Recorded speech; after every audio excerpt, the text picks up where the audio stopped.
What are the different entity types available to small businesses? This was sent to me via a YouTube commenter, and so please comment on my videos. I would love to include your questions in my future Ask Me Anything live streams. So really there are 4 types of entities available to a small business. First of all is a sole proprietorship. So if you go to the end of your driveway and you put up a lemonade stand and start selling lemonade, then you are a sole proprietorship. Sole proprietorships have no limits on liability. And so that means if you screw something up and a person is harmed because of that, they can go after you personally. There is also a partnership. A partnership also requires no registration. 2 people or more who agree to go into business together, they can have a handshake agreement, a verbal agreement, whatever. As soon as one of them starts to take action, then they have created a partnership. However, and partnerships like that are unlimited liability partnerships, which means you can get sued for your own actions or a partner's actions and be responsible for all of them. However, you can register your partnership so that you can have either a limited partnership or a limited liability partnership. This requires you to create a partnership agreement that has certain protections and then register with the state, much like you would for an LLC or corporation.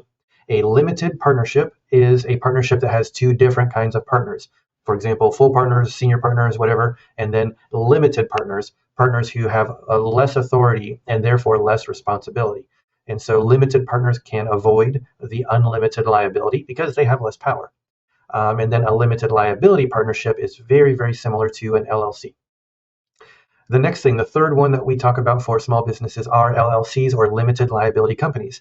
These are the most popular form of business entity for small business nowadays because they provide 3 things that businesses really like. First of all, they are simple.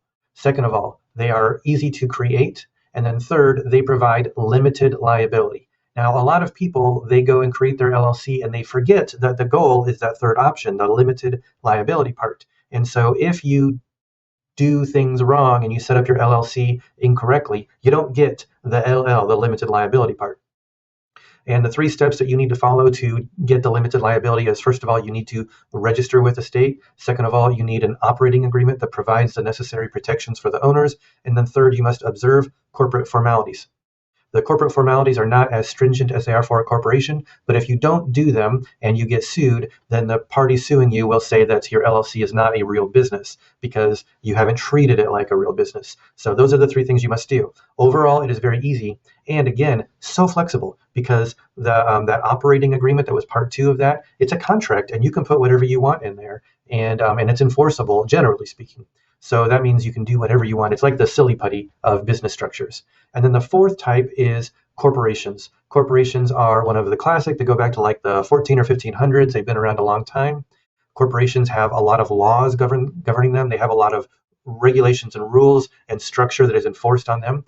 And this is actually attractive to certain kinds of businesses. If you have investors investing in your business, they're not going to want flexibility or simplicity. They want to make sure that the owners are doing things in a certain way, filing annual reports, having necessary meetings, observing all of these strict processes to protect the investment of the investors. Those are the 4 types of entities you have available. Some people are going to say, Matt, what about an S Corp? An S Corp is not an entity type. Instead, it is a way of being taxed.